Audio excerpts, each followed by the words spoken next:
Maya Rodriguez walked through the front doors of Lincoln High School on a cold Tuesday morning in October. Students stopped talking and stared at her. 3 months ago, she had disappeared without a trace. The police had searched everywhere. Her parents had cried on the local news. Her best friend Katie Sullivan had put up missing person posters all over town. Everyone thought Maya was dead. They had even held a memorial service for her at the school. But here she was, walking down the hallway like nothing had happened. Maya looked different now. She had always been small and quiet, the kind of girl who spent lunch in the library reading books. Now she moved like a soldier.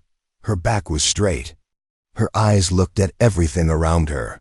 She seemed taller somehow, even though she was the same height Katie saw her first.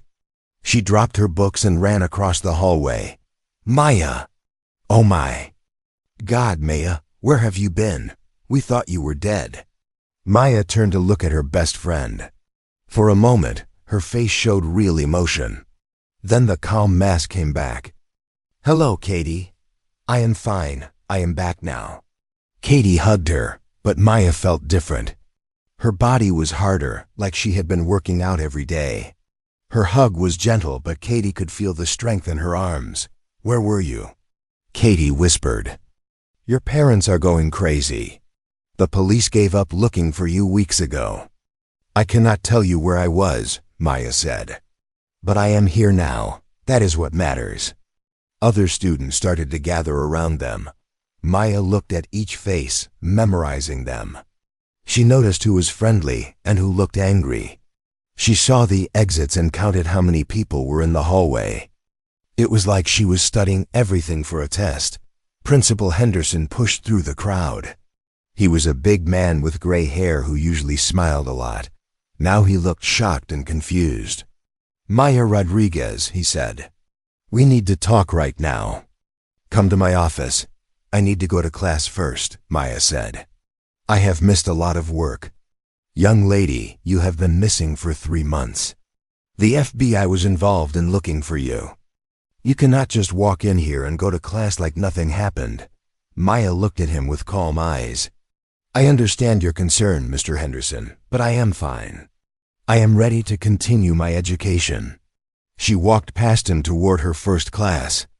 The principal tried to grab her arm to stop her. Maya moved so fast that he barely saw it. 1 second his hand was reaching for her. The next second she had stepped away and he was grabbing empty air. We will talk later, she said politely, after I catch up on my schoolwork. Maya's first class was advanced physics with Mr. Peterson. The teacher was a thin man who loved science, but was not very good at explaining it. When Maya walked in, he nearly dropped his coffee cup. Maya, you are back. This is wonderful. But where have you been? Are you okay? I am fine, Mr. Peterson. What are we working on today? The teacher looked confused. Well, we are doing equations about energy and matter, but you have missed 3 months of work. Maybe you should go to the guidance counselor first. I would like to try the work, please. Mr. Peterson gave her the worksheet that the class had been struggling with for 2 days. These were hard problems that even the smartest students could not solve. Maya sat down and started writing. 20 minutes. Later, she was done. Mr. Peterson looked at her paper and his mouth fell open. Every answer was correct. But Maya had not just solved the problems the way the textbook taught. She had used methods that were more advanced than anything in the high school curriculum. Maya, how did you do this? These equations are college level. Some of them are graduate school level. I studied while I was away, Maya said simply. The other students were staring at her paper over Mr. Peterson's shoulder. Brad Thompson, who was the quarterback of the football team, laughed loudly. Yeah, right. Little Maya Rodriguez became a genius while she was hiding somewhere. What did you do? Memorize the internet? Maya turned to look at Brad. He was big and strong and used to being the toughest person in any room. Most students were afraid of him. But when Maya looked at him, Brad felt uncomfortable. Her eyes were cold and calm, like she was looking at a bug. I was not hiding, Brad, she said quietly. I was learning. Something in her voice made Brad take a step back. He tried to laugh again, but it sounded forced. The bell rang and students started leaving for their next class. Maya gathered her things and walked toward the door. As she passed Brad, she stopped. You should be nicer to people, she said. You never know when you might need their help. Brad wanted to say something tough back to her, but the words would not come. There was something about Maya now that made him nervous. She was not the scared little girl he remembered picking on last year. At lunch, Maya sat alone at a table in the corner of the cafeteria. She ate her food quickly and efficiently, like she was in a hurry, but her eyes never stopped moving. She watched every student, every teacher, every person who walked by. Katie came over with her tray. Can I sit with you? Of course. Katie sat down but felt awkward. This was her best friend, but Maya seemed like a stranger now. Maya, please tell me what happened to you. I was so scared. I thought someone had kidnapped you or killed you. Maya put down her fork and looked at Katie. For a moment, her mask slipped and Katie saw pain in her eyes. I cannot tell you everything, Katie, but I want you to know that I never stopped thinking about you. You are still my best friend. Then why won't you tell me where you were? Because you would not believe me. And because it would put you in danger. Danger from what? Before Maya could answer, Brad Thompson and his friends walked over to their table. There were 4 of them, all big football players who thought they owned the school. Well, Brad said, if it is not the mystery girl. Still pretending to be smart, Maya? Maya did not look up from her food. Go away, Brad. Oh, now she has an attitude. 3 months ago, you were too scared to even talk to me. What changed? Maya slowly put down her fork and looked up at him. She smiled, but it was not a friendly smile. It was the smile of someone who was not afraid. Everything changed, Brad. I am not the same person who left here 3 months ago. Yeah, well, you still look like the same little freak to me. Maya stood up. She was still smaller than Brad, but something had changed in the way she held herself. The other students in the cafeteria started to notice. Conversation stopped. People turned to watch. Sit down, little girl, Brad said, before you get hurt. Maya tilted her head slightly, like she was considering his words. You know, Brad, 3 months ago I would have been afraid of you. You were bigger and stronger, and I was just a scared kid. She took a step closer to him. But I have learned some things since then. I have learned that being big does not make you strong. I have learned that being loud does not make you right. And I have learned that bullies are usually the most scared people of all. Brad's friends were looking nervous now. They had expected Maya to run away or start crying like she used to. But she was standing there calmly, like she was talking about the weather. You want to know what else I learned? Maya asked. I learned that humans are capable of amazing things when they have to be. We are stronger than we think. We are smarter than we believe. And we are much more dangerous than anyone expects. She smiled again, and this time Brad actually took a step backward. So here is what is going to happen, Brad. You are going to leave me and my friends alone. You are going to stop picking on the smaller kids. And you are going to start acting like a human being instead of an animal. Or what? Brad asked, but his voice was not as confident as before. Maya's smile grew wider. Or you will find out exactly what I learned during those 3 months I was gone. The cafeteria was completely silent now. Everyone was watching the small girl face down the biggest bully in school. Maya stood there calmly, waiting for Brad's answer. Finally, Brad mumbled something and walked away with his friends. The cafeteria exploded into whispers and excited conversations. Maya sat back down and continued eating her lunch like nothing had happened. Katie stared at her with wide eyes. Maya, what happened to you out there? You are completely different. Maya looked at her best friend, and for a moment, The sadness came back to her eyes. I grew up, Katie. I learned what the world is really like. And I learned that sometimes you have to be strong enough to protect the people you care about. She finished her lunch and stood up. The bell is about to ring. We should go to class. As they walked out of the cafeteria together, Katie could not shake the feeling that her best friend had become someone else entirely. Someone stronger, smarter, and more dangerous than any high school student should be. She just hoped that Maya was still on their side. The news about Maya's confrontation with Brad Thompson spread through Lincoln High School like wildfire. By the end of the day, everyone was talking about the small girl who had made the biggest bully in school back down without throwing a single punch. Maya did not seem to care about the attention. She went to her classes, did her work, and ignored the whispers that followed her everywhere.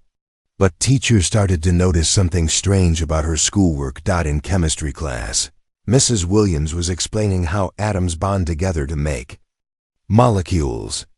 It was hard material that most students struggled with. Maya raised her hand. Yes, Maya? Mrs. Williams said, happy to see a student participating. The textbook has an error on page 127, Maya said calmly. The diagram shows the wrong electron configuration for carbon. Mrs. Williams looked confused. I am sorry, what? Maya walked to the front of the class and drew a diagram on the whiteboard. Her drawing was perfect, like she had done it 1,000 times before. Carbon has 6 electrons, not 8 like the book shows. The way they draw it would make carbon behave completely different than it actually does. Mrs. Williams stared at the diagram. She had been teaching chemistry for 15 years, but she had never noticed the error in the textbook. Maya was right. The book was wrong. How did you know that? Mrs. Williams asked. I studied chemistry while I was away, Maya said. She went back to her seat like nothing had happened, but Mrs. Williams was not satisfied. After class, she looked up Maya's drawing in advanced chemistry books. What Maya had drawn was not just correct. It was the kind of advanced molecular theory that college students learned in their third year in history class. Mr. Davis was teaching about World War II. He was talking about the battles in Europe when Maya spoke up. You forgot about the Pacific theater, she said. The war in Asia was just as important as the war in Europe. Many people forget that China lost more civilians than any other country.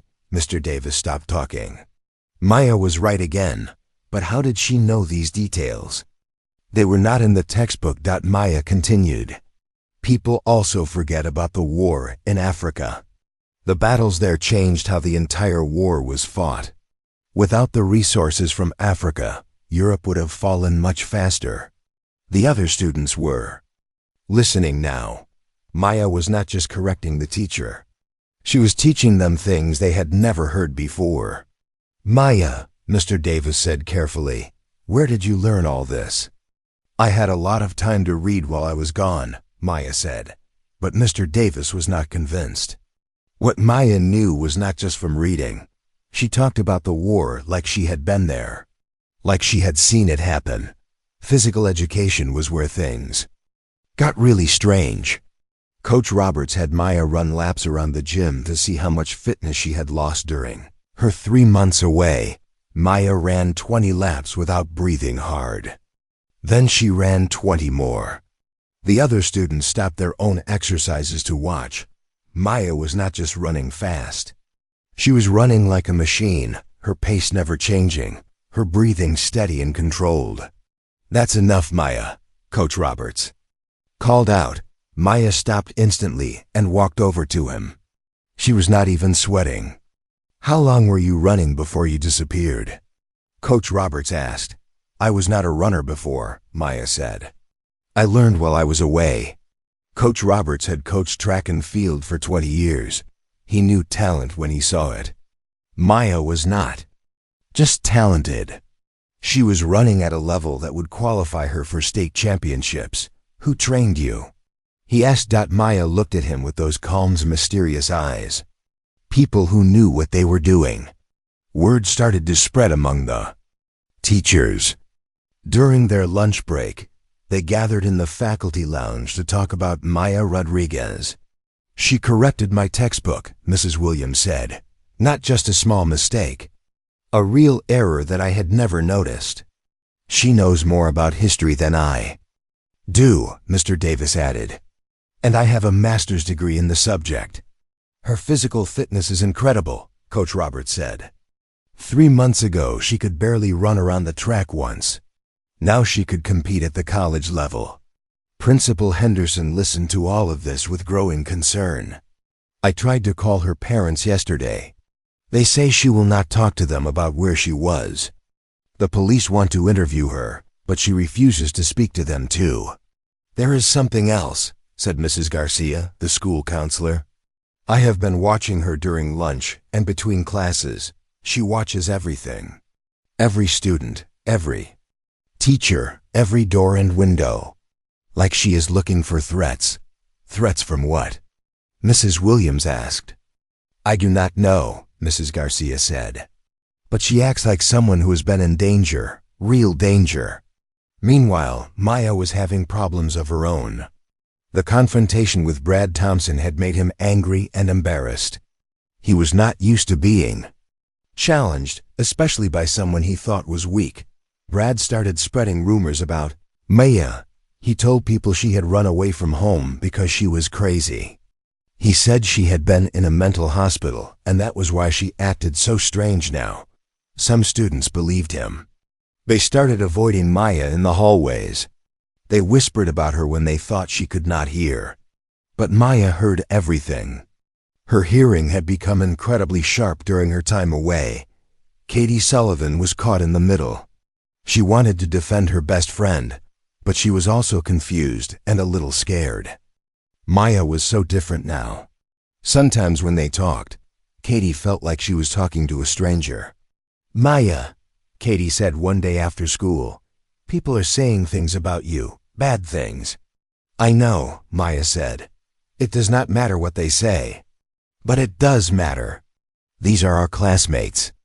We have to go to school with them every day for 2 more years. Maya looked at her friend with sad eyes. Katie, there are more important things than what high school students think about you.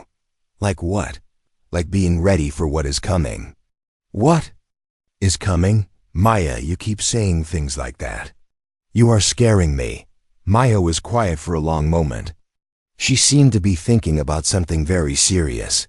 Katie, do you trust me? She finally asked. Of course I trust you. You are my best friend.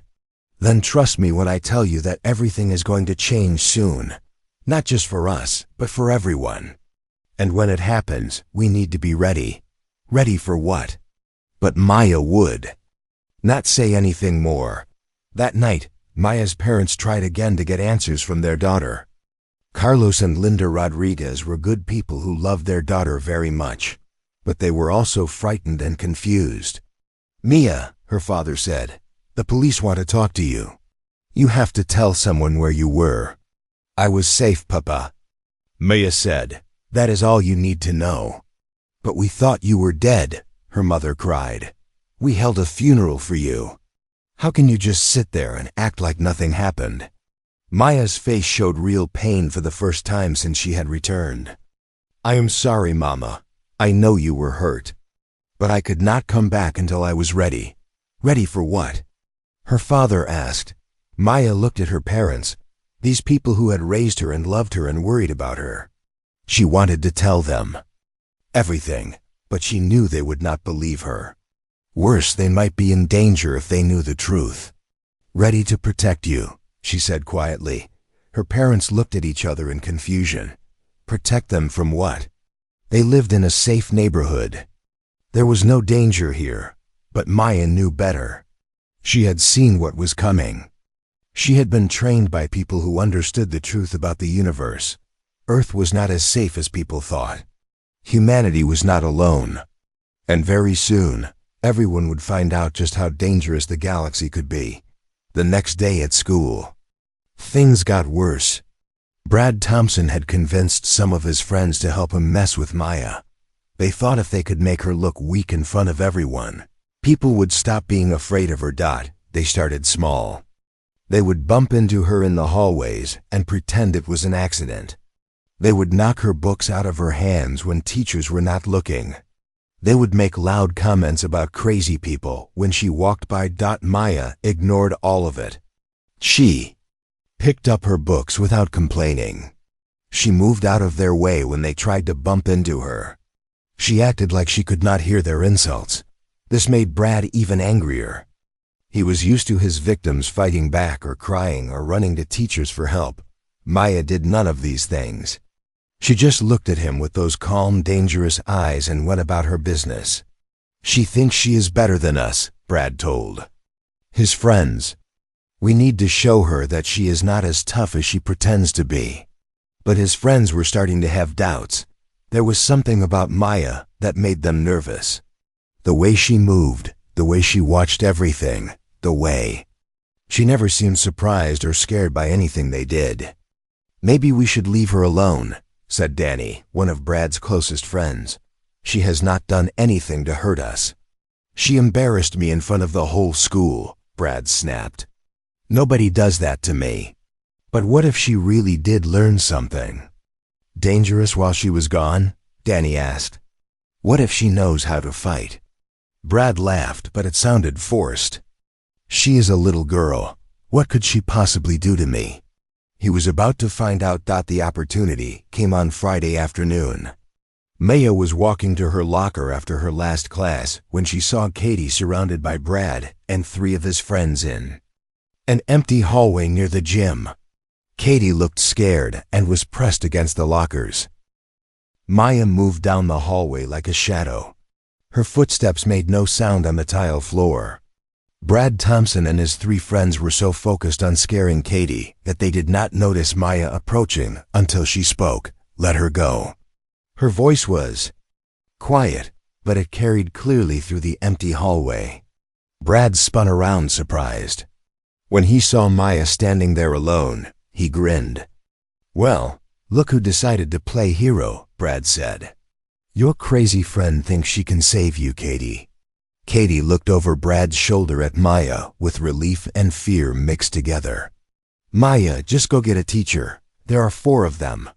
Maya did not move. She stood perfectly still, watching the 4 boys like a cat watches mice. I said let her go. Danny, one of Brad's friends, shifted nervously.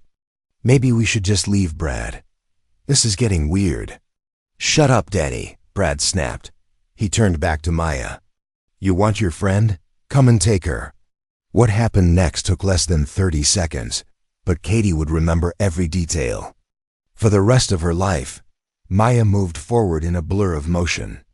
One moment she was 10 feet away. The next moment she was right next to Kevin, the boy blocking Katie's escape route. Kevin was big and strong, a linebacker on the football team. Maya looked tiny next to him, but size did not matter. Maya grabbed Kevin's wrist and twisted it in a way that made him scream and drop to his knees. She did something to his shoulder that Katie could not see clearly, and suddenly Kevin was on the ground, holding his arm and crying. What the hell? Brad shouted, rushing toward Maya. Maya spun around to face him. Brad was much bigger than her, with twice her weight and longer arms. He threw a punch that should have knocked her down. Instead, Maya moved her head slightly to the side. Brad's fist hit nothing but air. Before Brad could recover his balance, Maya grabbed his extended arm and used his own momentum against him. She pulled him forward while stepping to the side. Brad stumbled and crashed into the locker's face first. The metal made a loud bang that echoed through the hallway. The 3rd boy, Tony, tried to grab Maya from behind. Maya seemed to know he was coming without looking. She ducked under his reaching arms and swept his legs with her foot. Tony went down hard, hitting his head on the floor. Danny, the last one standing, held up his hands. I do not want to fight, he said quickly. I am leaving right now. Maya nodded once. Smart choice. Danny helped Tony to his feet, and the 2 of them half-carried Kevin away down the hallway. Kevin's shoulder was dislocated and he would need to go to the hospital. Brad was still against the lockers, holding his nose. Blood was running between his fingers. He looked at Maya with shock and fear. "You broke my nose," he said. "You will live," Maya replied. "But if you ever touch my friends again, I will break more than your nose." Brad wanted to say something tough back to her, but the words would not come. He had just watched a girl half his size take down 3 football players without breaking a sweat. Maya was not even breathing hard. "This is not over," Brad finally managed to say. Maya walked over to him. Brad pressed himself against the lockers, trying to get away from her. Maya leaned in close and spoke very quietly, so only he could hear. Double quotes. "Yes, it is over. You do not understand what you are dealing with. I have been trained by people who fight wars among the stars. You are nothing compared to what I have faced. If you come after me or my friends again, I will show you exactly what I learned out there." Brad's eyes went wide. "You are crazy," he whispered. "Maybe," Maya said. "But I am also very, very dangerous." She stepped back and turned to Katie, who was still pressed against the lockers, staring at her best friend in shock. "Are you hurt?" Maya asked gently. Katie shook her head. She could not speak. She had just watched Maya move like something from a martial arts movie. But this was real life, and Maya was just a 16-year-old girl from their quiet town. "Good," Maya said. "Let us go home." They walked out of the school together in silence. Katie kept looking sideways at Maya, trying to understand what she had just seen. Finally, when they were outside in the parking lot, Katie found her voice. "Maya, what was that? How did you do that? I told you I learned things while I was away. You said you studied. You did not say you learned how to fight like a ninja." Maya stopped walking and looked at her friend. "Katie, I need you to listen to me very carefully. What you saw just now is nothing compared to what is coming. The world is about to change in ways that people cannot imagine." "What are you talking about?" "Maya, you are scaring me. I am sorry. I do not want to scare you, but I need you to trust me. In the next few weeks, things are going to happen that will seem impossible. When they do, I need you to stay close to me. Can you do that?" Katie looked into Maya's eyes and saw something there that made her believe, even though she did not understand. "Okay, I trust you." "Thank you," Maya said. "Now let us go home before someone calls the police about what happened in there." But someone had already called the police. Principal Henderson had found Brad Thompson in the hallway 20 minutes later, still holding his bloody nose. The security cameras had captured everything. Henderson sat in his office that evening, watching the video over and over again. He could not believe what he was seeing. Maya Rodriguez, who 3 months ago had been afraid of her own shadow, had just disabled 3 football players in less than 30 seconds. The police wanted to arrest Maya for assault, but Henderson was not sure what to tell them. The video clearly showed Brad and his friends cornering Katie first. Maya had been defending her friend, but the way she fought was not normal. It was too skilled, too precise, too professional. Henderson picked up his phone and called Maya's parents. "Mr. Rodriguez, I need to speak with you and your wife about Maya tonight." An hour later, Carlos and Linda Rodriguez sat in the principal's office watching the security video. Linda gasped when she saw her daughter move. Carlos just stared in silence. "Where did she learn to fight like that?" Henderson asked. "We do not know," Carlos said quietly. "She will not tell us anything about where she was." "Mr. Rodriguez, your daughter just put 3 boys in the hospital. One of them has a dislocated shoulder. Another has a broken nose. The third has a concussion. Were they hurting Katie?" Linda asked. Henderson nodded. "Yes, they were clearly threatening her. Maya was defending her friend, but the way she fought... This is not something you learn in a few karate classes. What are you saying?" Carlos asked. Henderson leaned back in his chair. I am saying that. Your daughter has been trained by professionals. Military professionals. The question is by whom? And why? The next morning, Maya arrived at school to find 2 police officers waiting for her at the front entrance. Students gathered around to watch as the officers approached her. Maya Rodriguez, one of them said. We need to talk to you about what happened yesterday. Maya looked at the officers calmly. Am I under arrest? Not yet. But 3 students are. In the hospital because of you. They were threatening my friend. I defended her. With enough force to put them in the hospital, the second officer said. Where did you learn to fight like that? Maya was quiet for a moment. Around them, more students were gathering to listen. Maya could see Katie in the crowd, looking worried. I learned that people should protect those who cannot protect themselves, Maya said finally. That is not what I asked you. It is the only answer I can give you. The first officer stepped closer. Maya, we have been looking into your disappearance. There is no record of where you were for 3 months. No credit card usage, no phone records, no witnesses. It is like you vanished from the earth. Maya met his eyes steadily. Maybe I did. What is that supposed to mean? Maya looked around at all the students watching them. She saw their faces. Young and innocent, with no idea how much their world was about to change. She felt sorry for them. It means that very soon, everyone will understand that the earth is not as safe as they think it is. And when that day comes, you will be glad that some people learned how to fight. The officers looked at each other in confusion. Are you threatening someone? No, Maya said. I am trying to protect everyone. Before the officers could ask more questions, the morning bell rang. Students started moving toward their classes. Maya walked past the officers and into the school. This is not over, one of them called after her. Maya stopped and looked back. You are right, it is just beginning. As she walked down the hallway, students moved out of her way. Some looked at her with fear, others with respect. Everyone was talking about the fight, about how Maya had taken down 3 football players like they were children. But Maya was not thinking about Brad Thompson or the police or what people thought of her. She was thinking about the message she had received that morning on a frequency that human radios could not detect. The ships were coming.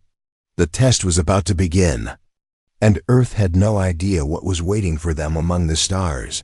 Maya had been sent back to prepare her people for what was coming.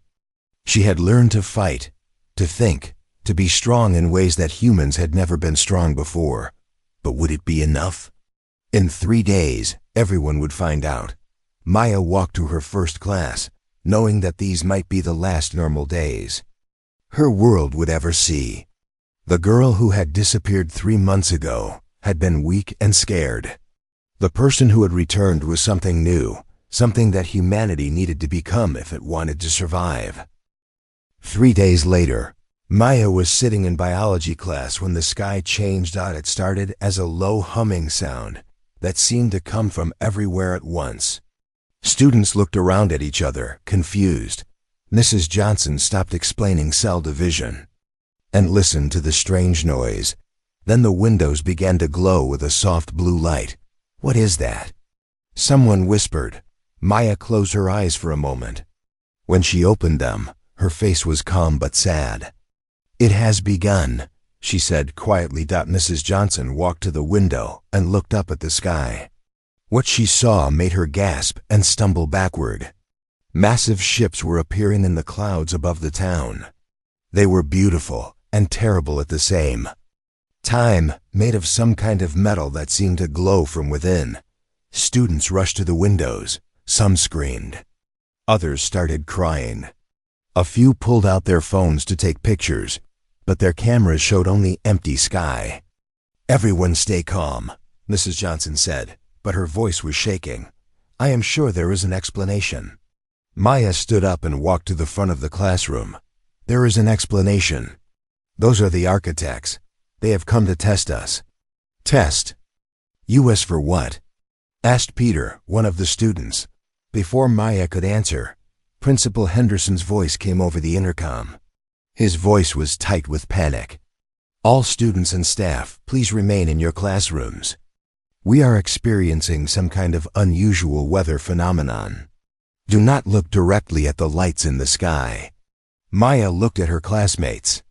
They were scared and confused, just like everyone else on Earth right now. But these were her people. She had to help them understand. The lights are not weather, Maya said. They are ships from another world. The beings inside them are called the architects. They have been watching us for a long time. That is crazy, said Amy, a girl who sat in the back row.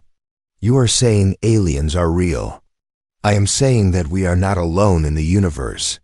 And today, we find out if we are strong enough to join the rest of the galaxy. Mrs. Johnson stared at Maya. How do you know all this? Maya took a deep breath. Because 3 months ago, I was taken by humans who had already passed this test. They trained me. They taught me what our species is capable of when we stop limiting ourselves. The humming sound grew louder. Through the windows they could see more ships appearing. Dozens of them, hanging in the sky like glowing stars. Taken by humans? Mrs. Johnson asked. What humans? Humans who left Earth 50 years ago when their generation was tested. They have been living among the stars, learning, growing stronger. When they heard that our time was coming, they sent some of their people back to help prepare us. Peter raised his hand like they were still in a normal class. Prepare us for what? For the evaluation. The architects test every species when they reach a certain level of technology. Most species fail. They are destroyed or made into slaves. But some prove that they deserve to be free. The classroom was completely quiet, except for the humming from outside. Everyone was staring at Maya, trying to understand what she was telling them. How do we prove we deserve to be free? Amy asked. Maya smiled, and for the first time since returning to school, it was the warm smile her friends remembered. By showing them what humans do best. We protect each other. We solve problems together. We never give up, no matter how hard things get.